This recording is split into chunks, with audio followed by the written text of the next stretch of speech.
Hello everyone, and welcome to another Let's Play. Today we're going to be doing Romance of Three Kingdoms 2. We're going to do a speed run of this game, if you can believe it. Although it's hard to, we're going to go as fast as we can.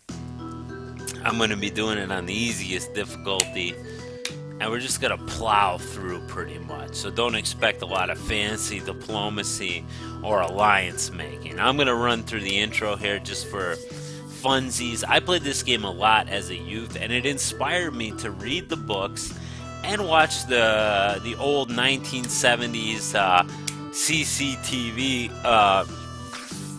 what's the name miniseries on it. So it's about ancient China. Han Dynasty breaks into pieces. You got a group of warlords competing to go ahead and run the whole dealio. So there you got the five leaders there. The five big timers who eventually do good or whatever, or figure importantly. I'm gonna change the music. So we got Dong Zhao, Dong Zhao, and he tyrannized people. So he's the guy who took over the capital. He's a real butthole, okay? But he was able to take over Luoyang, which is the capital of ancient China, or the Han Chinese capital. In the middle we got Cao Cao. He's brilliant and treacherous. So he's great, but he's kind of a butt face. Okay, we're not going to play as him, but he's definitely somebody we're going to want to look out for and take over quickly. Get him out of the game. Sun Jian. He dies and then passes on to Sun Si and Sun Quan later on. He rules the Southland, but he eventually wants to become the man as well. Over here we got Yuan Shao. He nominally controls the north, and he controlled an alliance to take out Dong Zhao, but he wasn't very good. Like, everybody started fighting amongst each other. And finally, Liu Bei, that's who we're gonna be. Sworn brothers Guan Yu and Chang Fei, who are gonna go ahead and try to restore the Han Dynasty. They're the heroes of the novel, the Romance of the Three Kingdoms. Liu Bei, so he's a humble guy. He was like a shoe weaver, a mat weaver. He made sandals and all that. We'll play the first scenario. So everybody, this is kind of like, you got more of a parody going in this scenario, where everybody's kind of small right now at the beginning of the lemon shake-up. Now you can see there's four people we can't control. We can't control Hein Fu. We can't control Kong Rong, can't control Wang Lang, or Lu somebody. And I would go ahead and state that I am plastered right now. So we can't control Lu Yong right down there in Province 28. So we're going to start Province 4 up here, playing the easiest difficulty. We're not going to view other wars, and we're just going to go ahead and get down to it. So Liu Bei's got some advantages. He's only got 3 generals: himself, Guan Yu, and Zhang Fei. And Gong Sun Yu got captured by Liu Yong. That's a bad stroke of luck for homeboy McGillicuddy there. Let's go ahead and buy some arms if we can. Good. That's the thing we got to worry about in this Provence right here, in the crappier provinces. And Province 4 Bing is definitely one of the crappier, like, out in the middle of nowhere provinces. Okay, so we get everybody armed up. Every general can only do one thing per turn. Pan Feng got captured by Cao Cao. I don't know what he's trying to do where he got captured, but you can see these horses running around. They're trying to recruit people, start alliances, whatever, diplomacy, you name it. They're up to business here. We don't always see what they do, but sometimes people capture other people. Okay, so now we're gonna hire some men. Okay. Hiring people is really expensive in this game, but that's okay. We can afford to hire 60, and I'll split them equally. Even though Guan Yu and Zhang Fei are way better fighters. They have 99 war ability. War ability affects how you fight in a war. The other categories are intelligence, and you've got charm. So charm, obviously, for diplomacy and stuff like that, is a big factor trying to recruit a general. And ruling a province and rewarding your people helps you inspire better loyalty. Intelligence, see, Pan Feng, who got captured, already got recruited away by his son Jian, I don't know how you say it. I know a little bit about the Chinese pronunciation, but not too much. From watching the movies, of course. I know it's Liu Bei. Alright, so we're gonna train our guys up. And after they're trained, we're pretty much ready for war. And our first victim is gonna be Han Fu. It's Hain Fu in this game, but it's really supposed to be Han Fu in Province 7. We're gonna go right after him, take him out.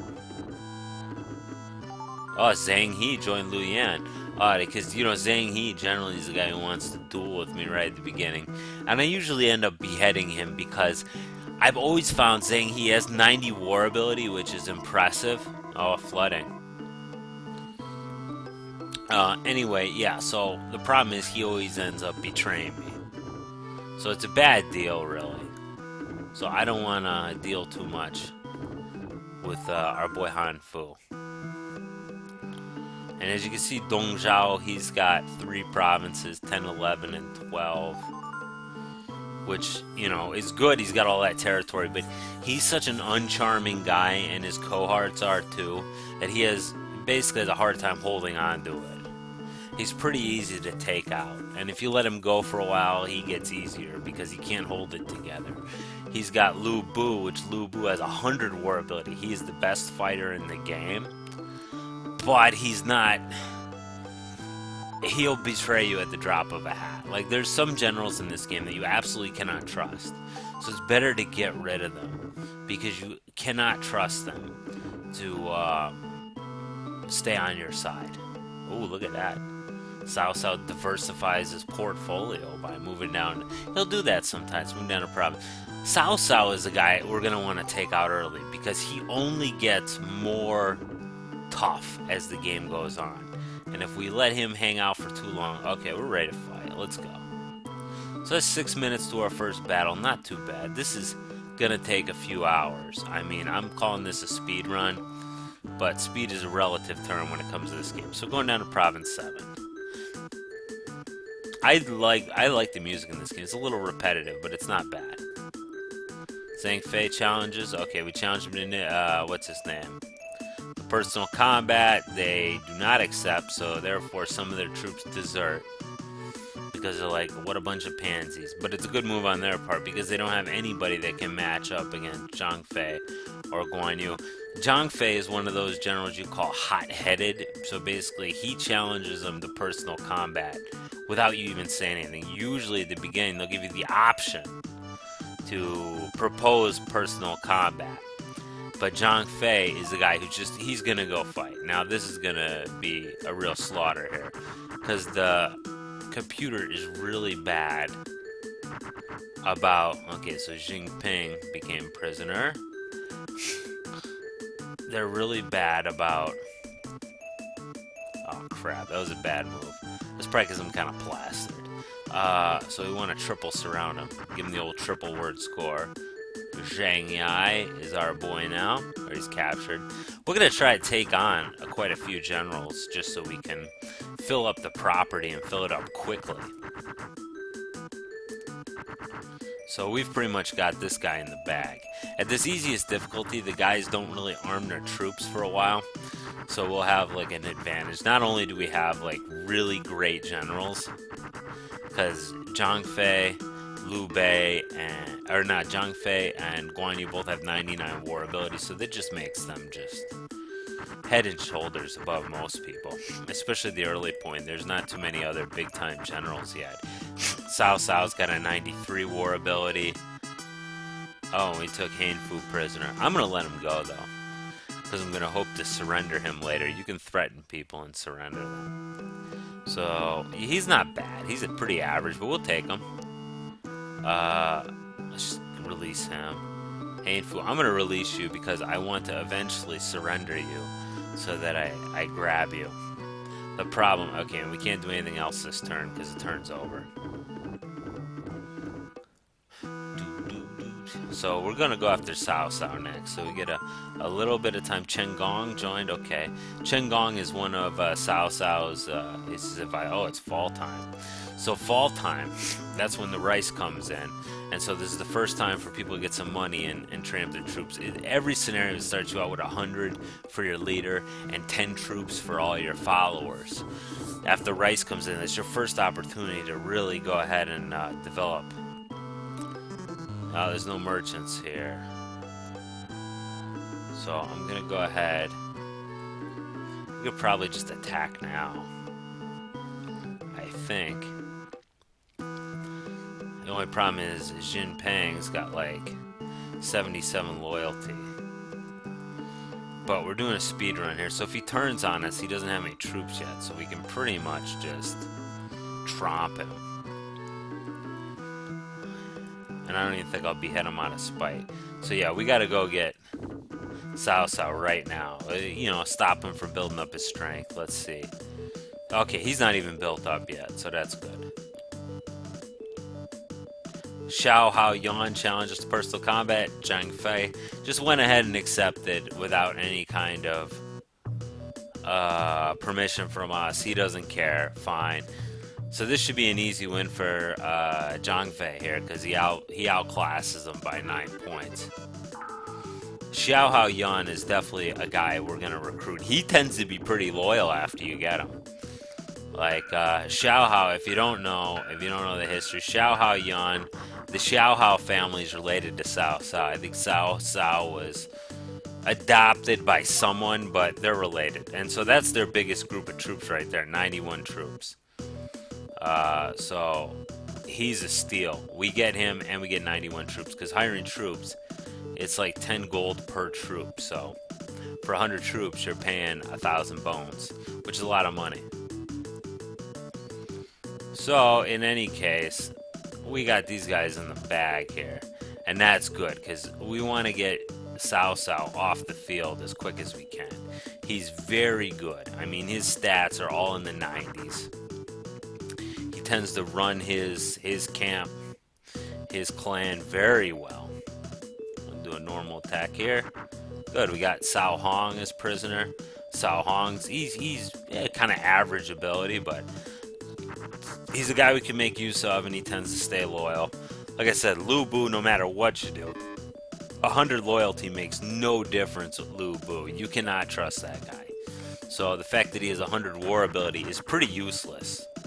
You want to get rid of him as quick as possible. So if I ever capture Liu Bei, I generally am just going to go ahead and behead him immediately, so that he can't make trouble for me, and then he can't make trouble as someone else's general. Or I have occasionally just used him as a battering ram, you know, or used him to pretty much do a bunch of single combats and then not give him any troops so that if he turns on me. But generally, I'm just going to get rid of him. He's not somebody I need exactly, but I certainly don't want him fighting me, because if he fights me, he's way worse. Now, in these battles, of course, you want to take over the capital or make the leader run away. If the governor or the leader runs away, then the battle's over. Or if you take the castle. But, so this is what we're just going to do. We're just going to simultaneously attack the castle, and when he gets down to about 20, he's going to run off. Now, if we can capture him, I'm definitely going to behead Shaohao. I do not want Shaohao in this game, because he's good. He makes everything harder. And his son Cao An, is not that great. Cao An is usually the one who gets the Duke after his dad dies. Anybody in the Cao family. Now, historically, it was Cao Pi, which is funny because his name is spelled cow pie, which as a kid I would say, because cow pie is a slang term for cow shit, which I think is pretty funny. But Cao Pi is not even born yet. He comes along later, or at least he comes of age later. This is really early. But eventually he would take over, and he would be the guy who would take the emperorship, whereas Shaohao would never arrogate himself to take the emperorship of the country. He would not usurp the crown. He was just the prime minister, who basically was the hand that rocks the cradle. Oh, we got Shaohao. So Shaohao's definitely getting beheaded. You can forget about it. Okay, that's good. Okay, next we're probably going to go after Yuan Shao. Yeah, I'll take Cao Hong. I can release him, and you are getting beheaded. You can see he has 95, 91, 95. 95 intelligence, 91 war ability, and 95. Yeah, Cao Han's in charge now, so it'd be much less of a threat. As far as the lay of the land here, if you're not familiar with this game, most of the populous provinces are in the middle there, and that matters as far as how much rice and all that you get. So, province. Yep. Oh, wow, look at all that rice we got. And we can't do anything. I remember my dad, Shaohao Hyun, received his letter. Oh, so that's one of the disadvantages, obviously, is that you get a new guy. No, I'm not going to ally with you, Yuan Shao. I don't like you. You're an asshole. And we're going to attack you next, so no sense leaving the pretense. Dong Shao attacked Province 5 there. He's going to take it. Oh, and that's it. He got Hain Fu, and he could go ahead and off him, I guess, if he wants to. Oh, no mercy out of him, so Hain Fu's out. That's fine. Okay. I was hoping Hain Fu, we'd get him eventually. Kind of sucks that Shaohao Hyun with his 91 troops is not ours, because he's a good guy to have around. He's another 90 war ability guy. We definitely want our fighters to have that high war ability. It gives them an edge in combat. It influences how much damage they take and how much damage. Oh, no rice here. Gosh darn it. Alright, let's go ahead and reward one of these guys here. So Jinping will bring him up to 100 there with that move. Can we buy some weapons? No, we can't buy any weapons. Okay, I want to get some more troops going here. But I'm going to have to wait until I can sell some rice. Okay, well, there isn't crap I can do this turn. That's too bad. Alright. The most populous provinces in the north is Province 6 there. So that's going to... I wouldn't say it's our base, but we're going to hit 6, and then we're going to expand out from there and kind of take the north. And then we'll start expanding down. But 10, 19, 20, 21, 23, 22, they're all like highly populated. That's what you call Jingzhou, Jing province. And those are important places to have under your control because you're going to get a lot more food and money from your tax collection, which happens in fall and happens in the other month, fall and in January. Oh, look at that, Yuan Shu and Yuan Shao are like cousins or something. They don't particularly like each other. Yuan Shu went ahead and took province 11 there. Very nice. 11's not a bad province either. 11 and 12 aren't bad provinces. 28 and 17 aren't too bad. But they aren't great either. But yeah, 10, Luoyang. That's a real good one. That's a capital. That's an 8,000 population, 9,000 in Province 19, which Yuan Shu occupies.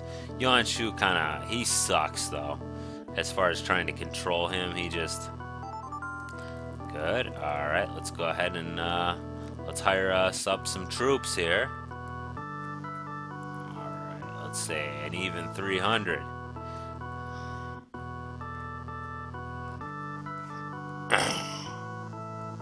So it's not going to be exactly equal here. Although really I should give the troops to Cao Hong, but Cao Hong's not too loyal yet, although he will be after I give him these horses here.